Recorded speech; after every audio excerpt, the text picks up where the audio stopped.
दोस्तों नमस्कार।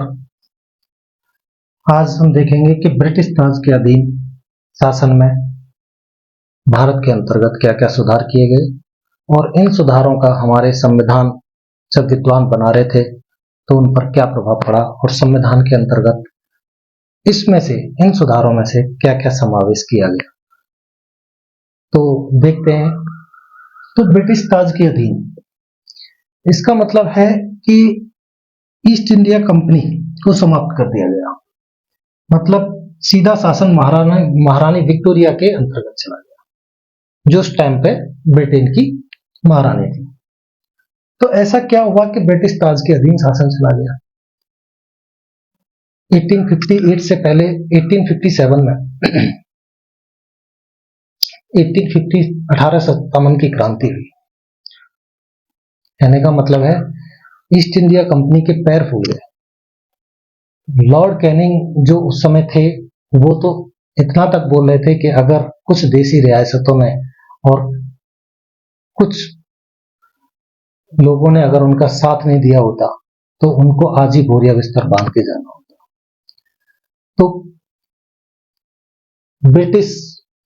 ब्रिटेन की जो महारानी थी उनके पास ईस्ट इंडिया को समाप्त करने का ये सुनहरा मौका था और ब्रिटेन का सीधा शासन भारत में लागू करने का जो उन्हें मौका मिला, इसको भारत के शासन को अच्छा बनाने वाले अधिनियम के रूप में भी जाना जाता है।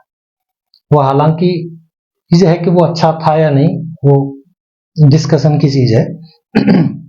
इस एक्ट के तहत ईस्ट इंडिया कंपनी को समाप्त कर दिया गया और भारत का शासन सीधे ताज के अधीन आ गया, महारानी विक्टोरिया के अधीन आ गया। कहने का मतलब है महारानी विक्टोरिया क्राउन के अधीन आ गया। गवर्नर जनरल को भारत का वायसराय बनाया गया। गवर्नर जनरल पहले जो भारत के जो पहले जो गवर्नर जनरल थे वो लॉर्ड विलियम बेंटिक थे। इसमें डाउट में होने की जरूरत नहीं है। बंगाल के जो पहले गवर्नर जनरल थे वो थे वारेन हेस्टिंग्स और जो भारत के जो गवर्नर जनरल थे संपूर्ण भारत के वो थे लॉर्ड विलियम बेंटिक। और गवर्नर जनरल का जो पद है उसको वायसराय बना दिया गया, भारत का वायसराय बना दिया गया। और भारत के जो पहले वायसराय बने वो बने Lord Canning. Lord Canning Bharat के पहले वायसराय बने। ये काफी इंपॉर्टेंट क्वेश्चन है, काफी प्री में पूछ लिया जाता है कि भारत के पहले वायसराय कौन थे, तो वो थे लॉर्ड कैनिंग, भारत के प्रथम वायसराय। भारत के राज्य सचिव के पद का सृजन किया गया। भारत के राज्य सचिव के पद का सृजन किया गया और उनकी हेल्प के लिए एक 15 सदस्यीय परिषद का गठन किया गया। एक 15 सदस्यीय परिषद का गठन उनकी हेल्प के लिए किया गया। ये भारत का जो राज्य सचिव था वो ब्रिटिश कैबिनेट का सदस्य होता था। ये कभी कभी आ जाता है क्वेश्चन प्री में। भारत के राज्य सचिव ब्रिटिश कैबिनेट का सदस्य होता था और ये ब्रिटिश संसद के प्रति उत्तरदायी था। ब्रिटिश संसद के प्रति उत्तरदायी था भारत का राज्य सचिव। नेक्स्ट है भारतीयों के साथ स्वतंत्र व्यवहार। इस एक्ट में भारतीयों के साथ स्वतंत्र व्यवहार रखा जाएगा, इस तरह का इस एक्ट में प्रावधान किया गया। और भारत के रीति रिवाजों और परंपराओं का संरक्षण किया जाएगा, ये भी इस एक्ट में प्रावधान किया गया। बिना किसी भेदभाव की सरकारी नौकरी दी जाएगी, ये भी इस एक्ट के अंदर प्रावधान था। तो अगर हम देखें कि भारत के संविधान में इस एक्ट से हमें क्या मिला, तो देखा जाए तो भारतीयों के साथ स्वतंत्र व्यवहार आर्टिकल 19, आर्टिकल 19 में क्या कहता है? भारत का संविधान बोलने की स्वतंत्रता देता है, स्वतंत्र व्यवहार की बात करता है। तो आर्टिकल 19 रीति रिवाजों और परंपराओं का संरक्षण, ये आर्टिकल 25 है जो धार्मिक स्वतंत्रता की बात करता है। आर्टिकल 25 धार्मिक स्वतंत्रता की बात करता है। तो ये हम कह सकते हैं कि इस एक्ट का हमारे भारत के संविधान पे प्रभाव पड़ा। आर्टिकल 25 में देखा जा सकता है बिना किसी भेदभाव की सरकारी नौकरी।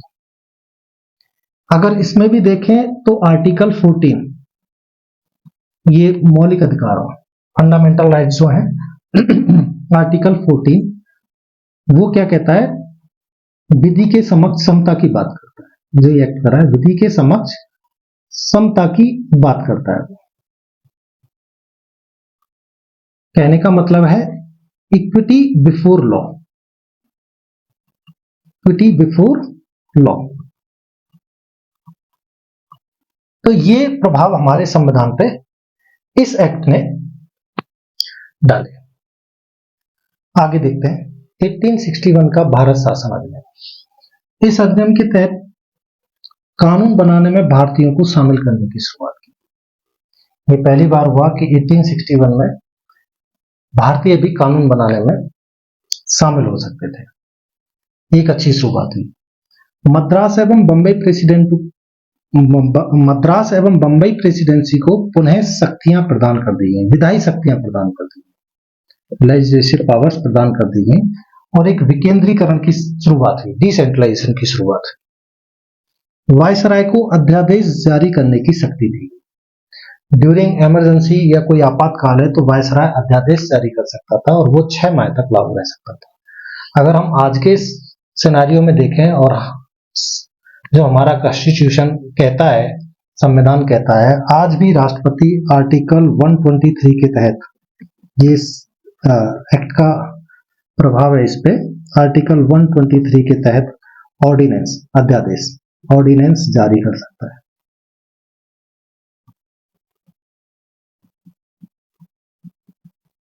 और 213 के तहत राज्यों में राज्यपाल जारी कर सकते हैं। अगर कोई इमरजेंसी है तो वो अध्यादेश जारी कर सकते हैं, ऑर्डिनेंस जारी कर सकते हैं राज्यों के राज्यपाल। तो ये इस एक्ट का प्रभाव हमारे भारतीय संविधान पे दिखाई देता है। आगे देखते हैं दोस्तों, आगे देखते हैं 1892 का भारत परिषद अधिनियम। इस अधिनियम के तहत वार्षिक बजट पर भारतीय सदस्यों को, जो भारतीय सदस्य थे, उनको बहस करने की शक्ति दी गई, लेकिन उनको मतदान का अधिकार नहीं दिया गया था। हाँ, वो प्रश्न पूछ सकते थे, क्वेश्चन कर सकते थे, लेकिन क्वेश्चन पूछने के लिए उनको 6 दिन पहले नोटिस देना होता था, तभी वो प्रश्न पूछ सकते थे, लेकिन उसके एवज में वो पूरा प्रश्न नहीं पूछ सकते थे।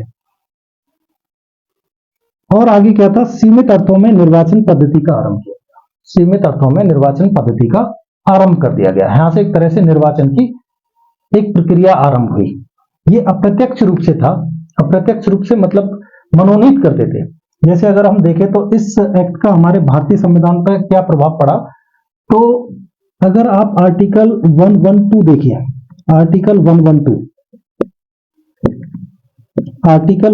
के तहत जो हमारी केंद्र सरकार है वो संसद में बजट पेश करती है, बजट पेश करती है। इसको वैसे अगर हम संविधान की भाषा में कहें तो इसको वार्षिक वित्तीय विवरण कहा जाता है। वित्तीय विवरण काफी इंपोर्टेंट क्वेश्चन है, ये प्री में पूछ लिया जाता है। किस आर्टिकल के तहत जो केंद्र सरकार है वो वार्षिक वित्तीय विवरण जो है वो संसद में पेश करती है। और सीमित अर्थों में निर्वाचन पद्धति का आरंभ, ये मनोनीत होता था एक तरह से। जैसे आज के परिप्रेक्ष्य में हम देखें तो संविधान में आर्टिकल 81A और 83, ये दोनों आर्टिकल ध्यान रखने की जरूरत है। दोनों चीजें, 12 सदस्यों का राष्ट्रपति 12 सदस्यों का